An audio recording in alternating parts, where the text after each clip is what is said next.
Bueno, por unos poquitos minutos voy a intentar captar vuestra atención con el siguiente tema. Se titula Un antes y un después. Y les voy a pedir, si vamos a la próxima transparencia, Will, me gustaría si me ayudan todos a leer con voz de trueno, con toda la fuerza, esta declaración que hace el apóstol Pablo. ¿Se animan? ¡Vamos! Bendito el Dios y Padre de nuestro Señor Jesucristo, que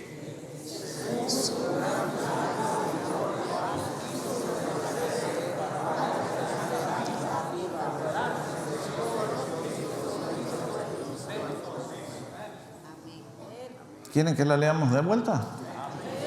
Para muchos sé que es una afirmación nueva y si se la pudieran llevar grabada, qué feliz sería.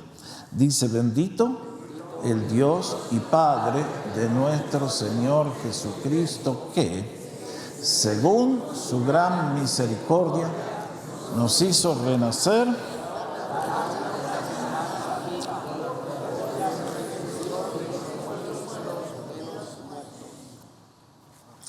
Hoy les quiero traer una meditación sobre la vida de un mellizo, un hermano mío mellizo, se llama el apóstol Pedro.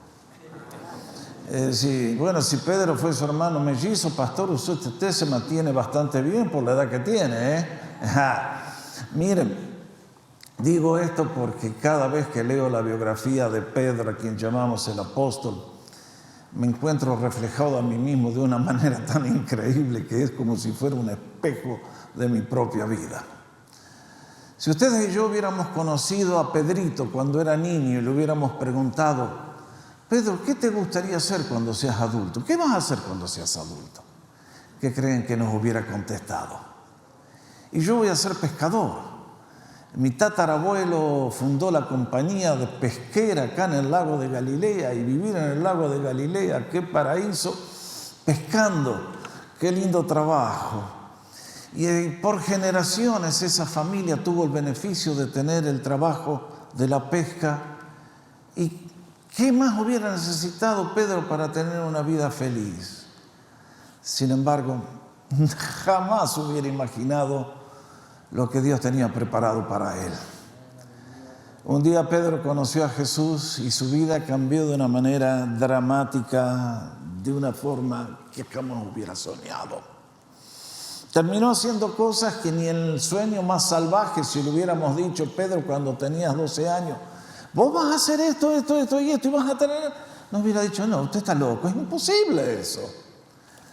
Pero un día su hermano Andrés lo trajo a los pies de Jesús y vaya que su vida comenzó a trepar hacia las alturas. Y ustedes tienen el relato del encuentro con Jesús. Un día el Señor los lleva al lago de Galilea, donde ellos eran maestros profesionales, y les dice: tiren la red a mano derecha. Y esa noche no habían agarrado ni una mojarrita. Y Pedro le dice: Señor, vos ocupate de tus cosas, de la pesca déjamela a mí, que yo soy experto. Y sin embargo ustedes saben lo que pasó. Todos los peces del mar de Galilea se metieron en la red y Pedro dijo: Señor, apártate de mí, que soy hombre pecador. Y el Señor le dijo: vení, Pedro, seguime, vos vas a ser pescador de hombres. Y hasta el último día eso fue lo que Pedro fue. ¿No le tienen envidia haber caminado él al lado de Jesús durante esos 3 años donde manifestó la gloria y el poder? ¿Saben lo que habrá sido todos los días ver al Señor sanando gente, haciendo milagros? Él tuvo el privilegio de ser uno de los 3 que fue invitado al cuarto de la hija de Jairo, donde la niña había muerto, y el Señor dijo: levántate, niña, y la niña volvió a la vida. ¿No les hubiera sido gustado a ustedes ser el único hombre que caminó sobre las aguas? Y esto fue lo que Pedro hizo aquel día en el mar de Galilea, cuando la tormenta arreciaba y los vientos parecían que mataban a todos, hundían la barca. Y apareció el Señor, suspendiendo las leyes de la naturaleza. Y la tormenta y las olas pasaron a ser la carpeta roja de la realeza que Él es. Y entonces Pedro tuvo ese rapto de decir, Señor, si eres tú, mande que camine en el agua. Y ahí salió caminando Pedro en el agua. Sí, Jesús lo impactó de tal manera que era imposible seguir siendo el mismo. Entonces, en el proceso, Pedro desarrolló algunas convicciones. ¿Cuáles fueron ellas?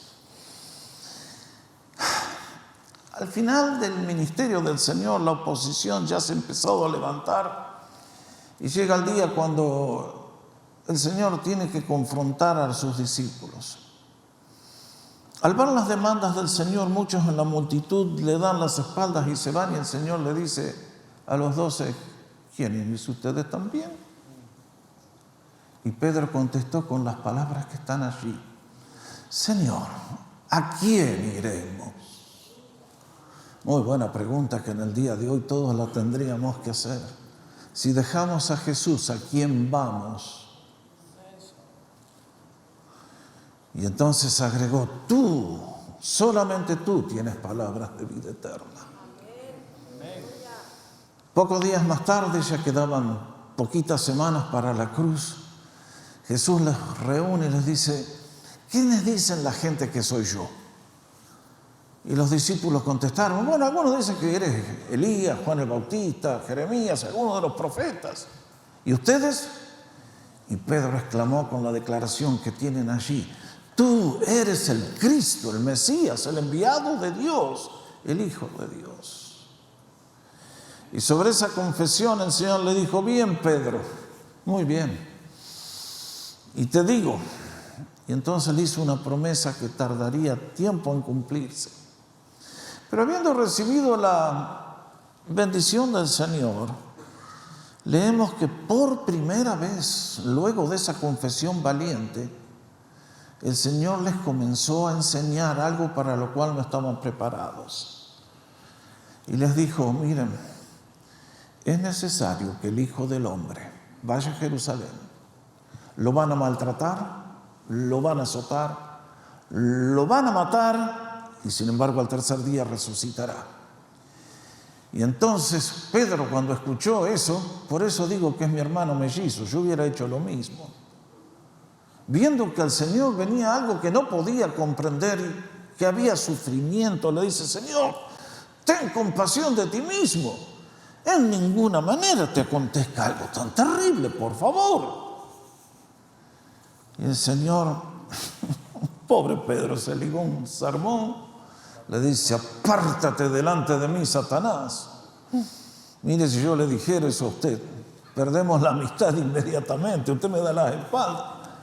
Y Pedro se la aguantó, pero quedó perturbado. ¿De qué está hablando el Señor? Ahora, yo les pido, hermanos, que noten tres cosas acá. Porque estas tres declaraciones es la clave de todo el Nuevo Testamento. ¿De quién es Jesús? ¿Por qué lo digo? Ustedes y yo que hemos estudiado la Biblia, sabemos que en el Antiguo Testamento había tres personas que llevaban adelante el programa de Dios. ¿Quiénes eran ellos?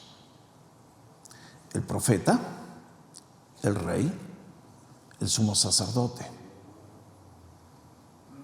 El profeta era quien traía la palabra de Dios. El rey era el que implementaba el reino. El sumo sacerdote era el que hacía el sacrificio. Y cuando Pedro hace estas dos confesiones, está reconociendo que Jesús es el profeta que trae la última palabra del cielo. Por eso dice, tú tienes palabras de vida eterna. Cuando le dice, tú eres el Cristo, tú eres el Rey. Señor, ¿cuándo viene el reino? ¿Cuándo implementas el reino de justicia, que se acabe el sufrimiento? Pero lo que nunca entendió Pedro, ni lo entendieron los judíos de sus días, ni los judíos del día de hoy, es que el Mesías tenía que cumplir una misión. Que antes que el reino sea implementado, primero tenemos que cambiar a los ciudadanos que tienen que entrar a ese reino.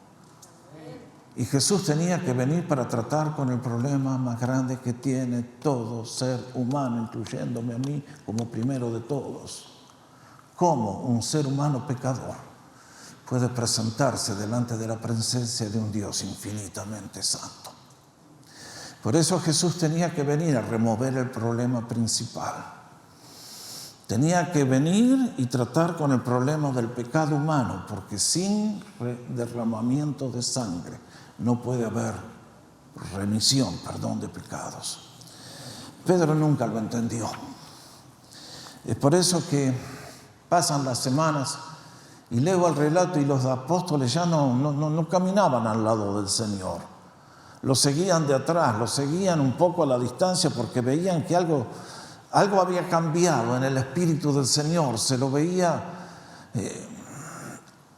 yendo a Jerusalén con una determinación que nada lo hacía detenerse, y sin embargo tenían miedo de preguntarle, y vez tras vez les dijo: ojo, voy a Jerusalén, al Hijo del Hombre pero va a resucitar. No la agarraron. Llega la última noche, ustedes lo leímos, y Pedro se derrumba. Antes de que el Señor sea apresado, le dice al Señor: Señor, aunque todos te negaren, yo no te voy a negar, y si es necesario dejo la vida. Estos otros serán flojitos, pero yo no. Y sin embargo sabemos lo que pasó. Nunca imaginó Pedro lo que iba a pasar. Cuando vio que al Señor lo venían y lo tomaban prisionero, ¿qué habrá sentido? De golpe se comenzó a desmoronar todo. Reaccionó, sacó la espada y el Señor le dijo: Pedro, por favor, mete la espada en la vaina. Si yo quiero hacer algo, tengo los recursos. Piola vos, tranquilo. Y al Señor se lo llevan. Y entonces, este hombre de valor, de impulso, que se le montaba hasta las cumbres del Everest, de golpe al abismo más profundo. Una pobre, humilde chica le dice: tú eres uno de ellos, mira ese asiento hispano que tenés, ¿no te das cuenta? Sos de Galilea, nene. ¿Ah? Y Pedro, leemos, ¿qué pasó? Entonces él comenzó a maldecir y a jurar: no conozco el hombre. Y enseguida cantó el gallo. Entonces siempre hay un gallo que tiene que cantar cuando ustedes y yo pecamos, ¿eh? ¿Se dieron cuenta? Qué inoportunos. Se acordó de las palabras de Jesús que le había dicho: antes que cante el gallo me negarás 3 veces. Y saliendo afuera lloró amargamente. Lágrimas de dolor sincero. Me imagino que le dolió haberle fallado al maestro. ¿Se imaginan cómo habrá vivido Pedro ese sábado que llamamos de oscuridad? Los pensamientos que deben haber turbado su mente, los sentimientos que habrán envuelto su corazón. ¿Cómo pudo? No entiendo. ¿Cómo salió tan mal? ¿Cómo el hombre que caminó sobre las aguas del mar de Galilea, muerto, lo bajaron, ahí está, las mujeres le dijeron: estaba muerto completamente, lo metieron en un sepulcro, hay que momificarlo, mañana vamos y completamos? Y bueno, siempre hay un antes y un después. Demos gracias que Jesucristo resucitó de los muertos, porque cambió la vida de Pedro y tiene poder para cambiar nuestra vida en este día también. ¿Qué pasó? Bueno, ustedes y yo leemos el Nuevo Testamento. Lo primero que leemos que las mujeres, hace un rato leímos el pasaje del Evangelio de Juan, las mujeres llegaron al sepulcro para completar la tarea que no había sido finalizada. Había que ungir el cuerpo de Jesús. Jesús estaba muerto, había que momificarlo. Por favor. Y no se imaginaban lo que se iban a encontrar. Que esa mañana, soltando las amarras de la muerte, rompiendo las cadenas del poder infernal, Jesús se levantó y con su poder lanzó la piedra por el aire. Los soldados romanos huyeron despavoridos y Jesús se levantó vivo de entre los muertos. Y lo que me llama la atención es que el Señor haya salido a buscar a aquellos que apenas un día antes lo habían abandonado y alguien como Pedro lo había negado blasfemándole. ¿No les asombra eso? Que Cristo en su poder infinito haya venido a buscar a hombres y mujeres que le habían fallado tanto. Y sin embargo nos cuenta el relato de Lucas 23. Ha resucitado el Señor verdaderamente y ha aparecido a Simón. No tenemos el relato. Evidentemente el Señor sabía dónde estaba Pedro y de manera especial para él, ahí se materializó. ¿Qué le habrá dicho? ¿Qué habrá hecho? Pocos días después, Pedro todavía no está reparado completamente, todavía está tratando de parcharse el ego y le dice a los colegas: miren, yo fracasé como discípulo, pero no he fracasado como pescador, así que me voy al lago de Galilea. ¿Alguno quiere venir? Todos se fueron con él. Y esa noche ustedes y yo leemos lo que pasó al amanecer. Jesús se apareció y habló especialmente a Pedro y entonces lo volvió a comisionar. La pregunta fue muy simple: ¿Pedro, me amas? Es todo lo que Jesús pregunta. Jesús nunca discute religión, ni teorías, ni doctrinas. Jesús te mira a los ojos y dice: ¿me amas? ¿Me amas más que todos estos? ¿Me amas más que todos los pecados que te ofrece el diablo? ¿Me amas? Es la pregunta que nos hace Jesús a todos en este día. ¿Me amas? Jesús mira tu corazón y el mío y nos pregunta: ¿me amas? Es todo lo que a él le interesa. Porque, como he dicho 1.000.000 de veces, nuestra relación con Jesús es una relación de amor. Jesús no quiere ni religiosos ni gente que le tema. Los que temen son esclavos. Jesús vino a buscar hijos que le aman de corazón sincero. Y entonces, allí, a las orillas, le dice: apacienta mis ovejas. Sí, Pedro, con todas sus limitaciones humanas, con sus pecados, el Señor le dice: tienes una tarea que es mi tarea, que yo te comisiono, Pedro. En este mundo hay un rebaño gigantesco que necesita pastores que confíen en mi gracia.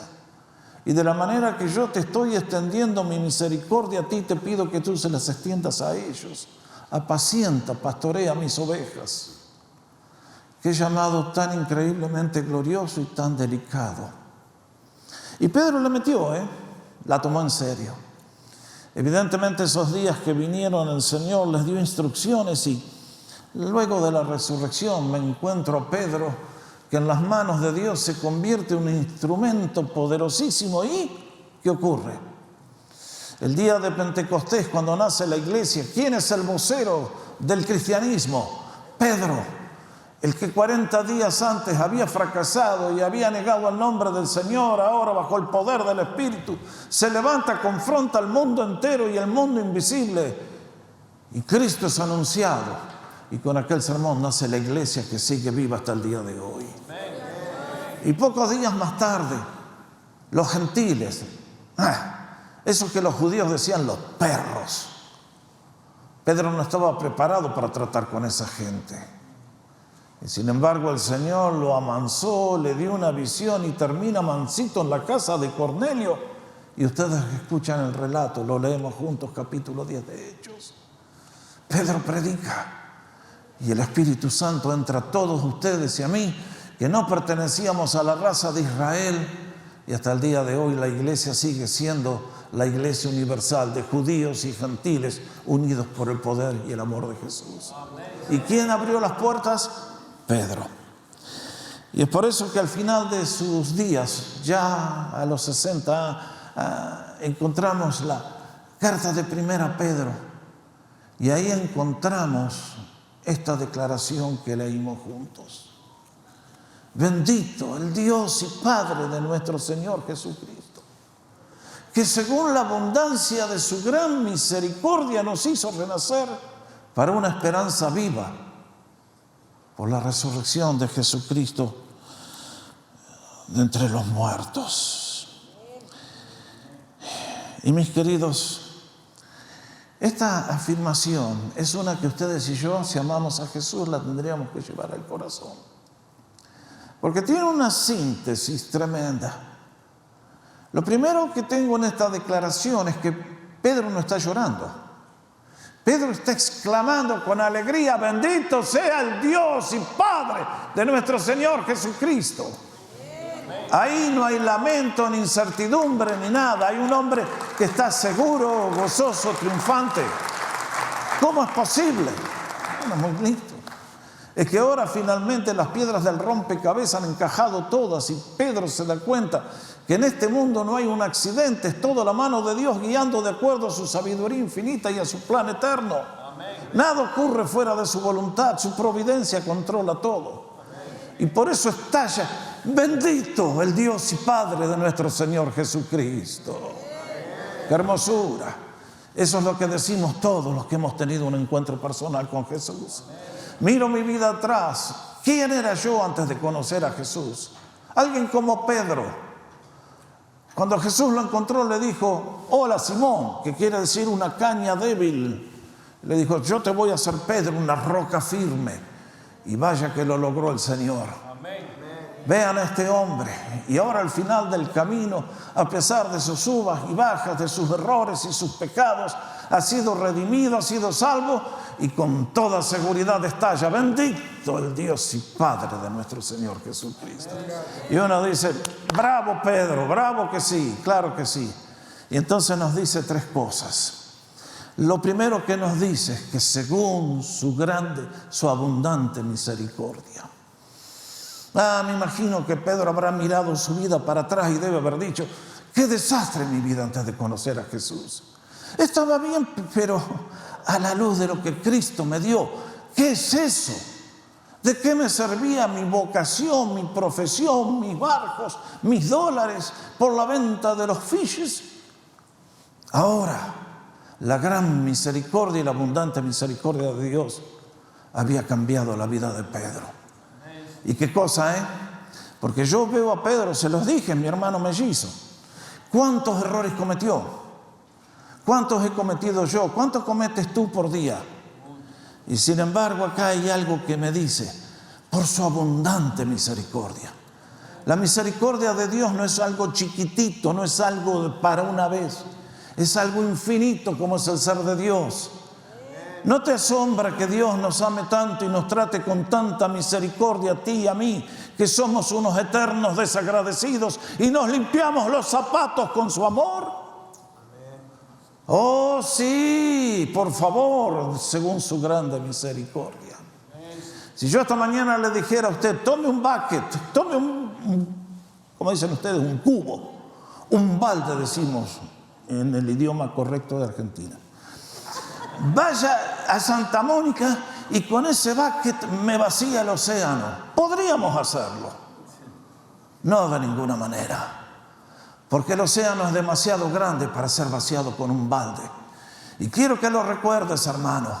Todos tus errores, mis pecados y todas mis faltas nunca podrán vaciar el océano de la misericordia de Dios. Dale gracias al Señor. Eso vale la pena celebrar. Segundo, dice: nos hizo renacer.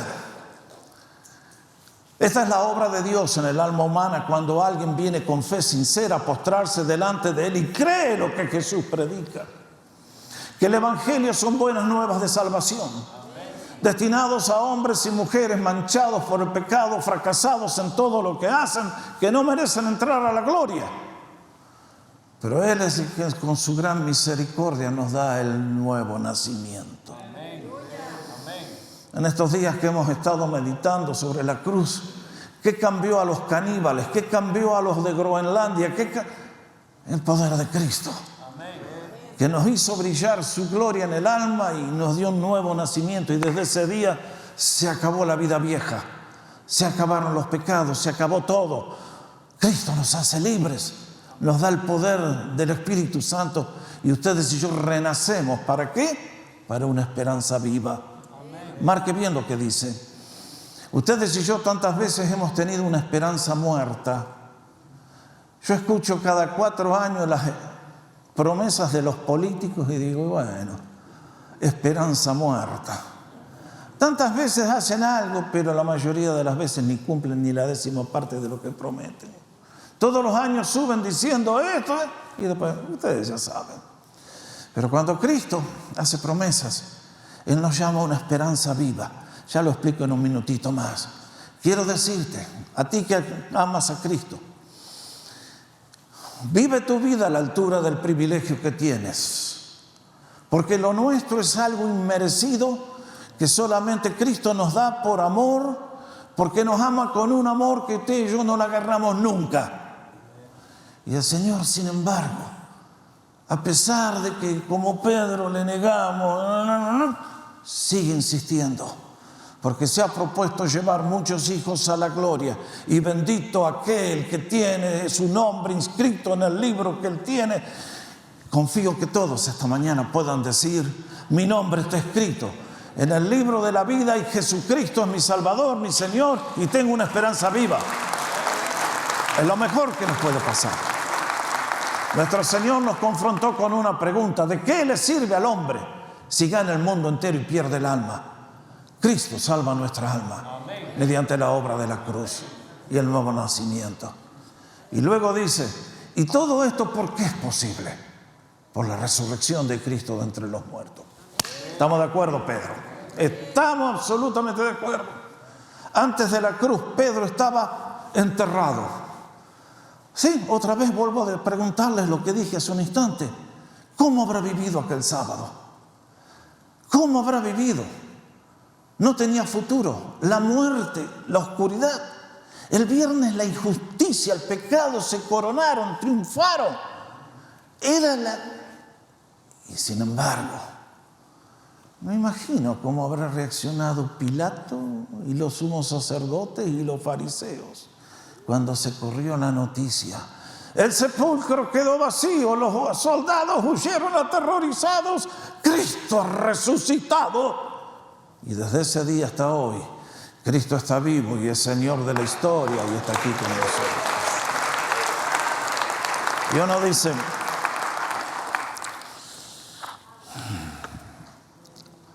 ¿qué nos deja esto en este domingo de resurrección a ustedes y a mí? Dos grandes lecciones.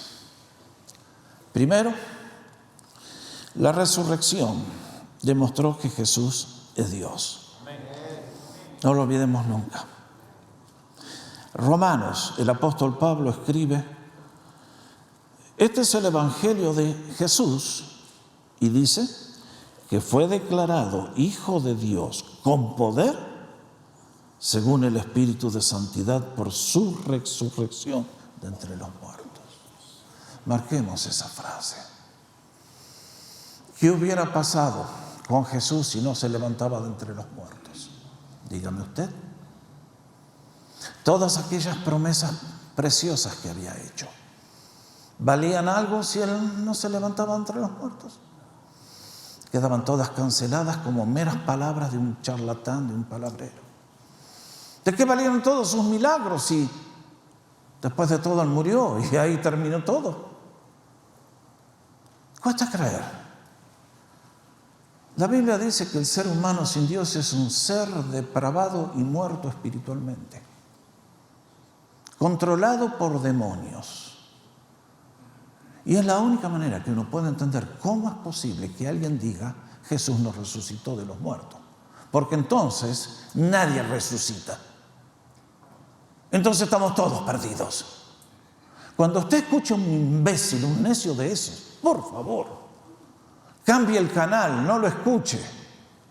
¿Qué esperanza tienes tú si no tienes a Jesús? ¿Qué esperanza tienes tú si mueres y ahí se acabó? Muerto el perro, se acabó la rabia. No, es vivo el Satanás. Nos hace pensar: yo no creo y por eso soy inteligente. No, mis hermanos, la fe es la que nos da el conocimiento de Dios, la fe es la que nos da poder, la fe es la que nos hace triunfadores. El hombre que dice yo no creo está tomando la actitud de alguien que realmente, ¿para qué vamos a ponerle un adjetivo? Pero mis queridos, cuando Cristo se levantó de los muertos, entonces ese milagro de caminar sobre el agua ahora sí tiene sentido. Que Dios está vivo, Dios tiene poder. No entendimos la misión que traía, pero todos los milagros entonces son un anticipo de los grandes milagros que van a venir en la eternidad. Mi vida es apenas una sombra. El sol completo será cuando esté en la presencia de Dios, gozándome de todos los beneficios y de todo lo que Él tiene preparado. Cosas que ojo no vio ni ojo y no han subido en corazón de hombre son aquellas que Dios tiene preparados para aquellos que le aman. Denle un aplauso al Señor. Tremendo.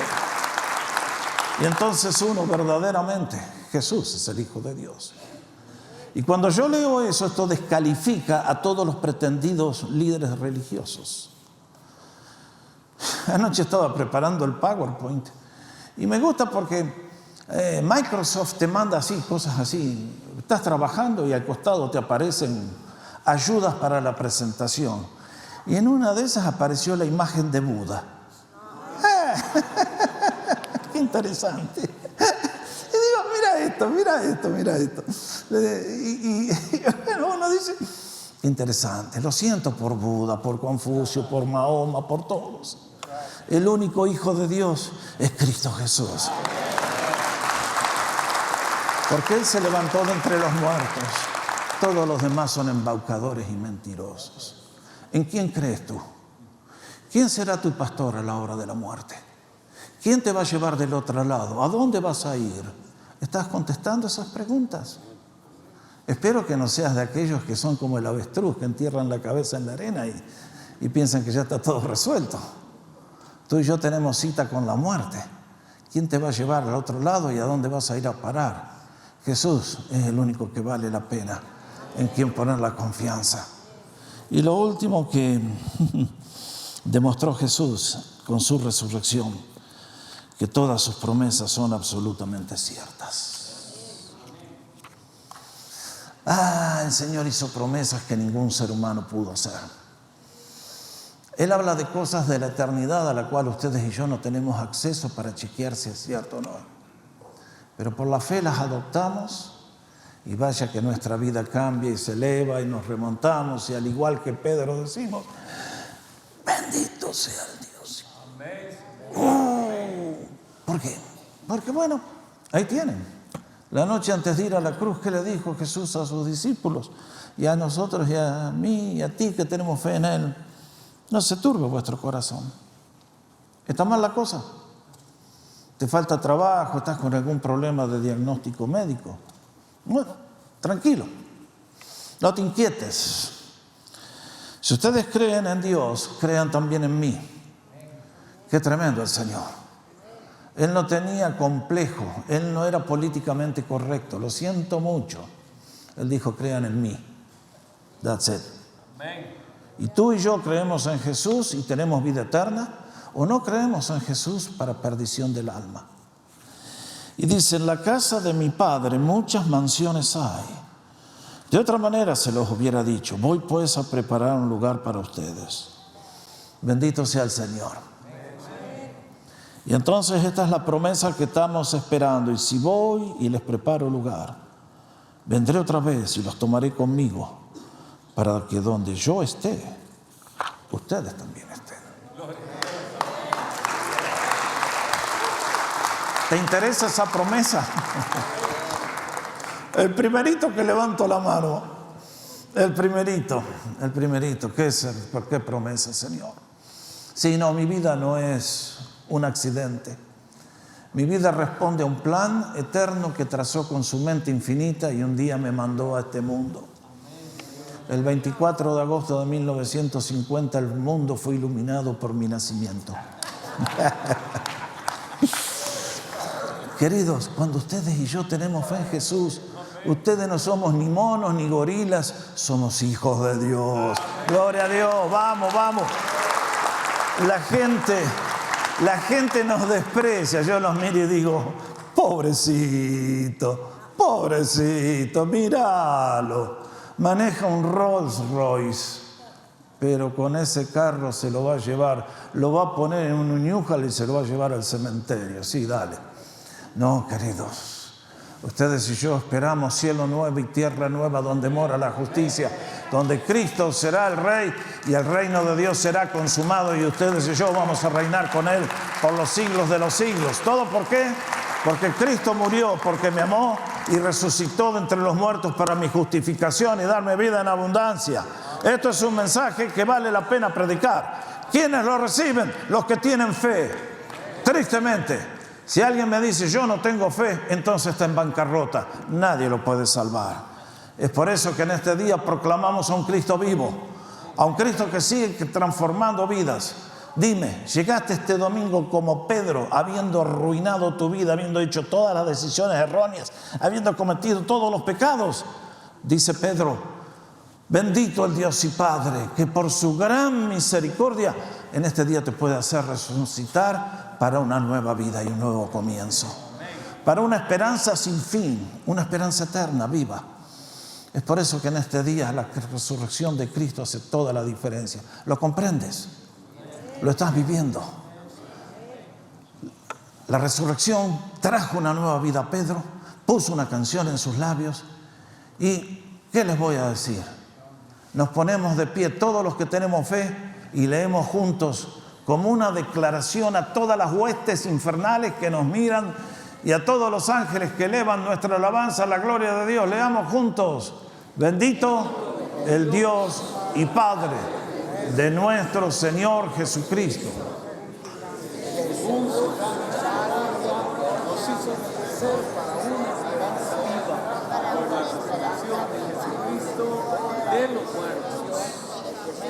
Y el pueblo de Dios dice: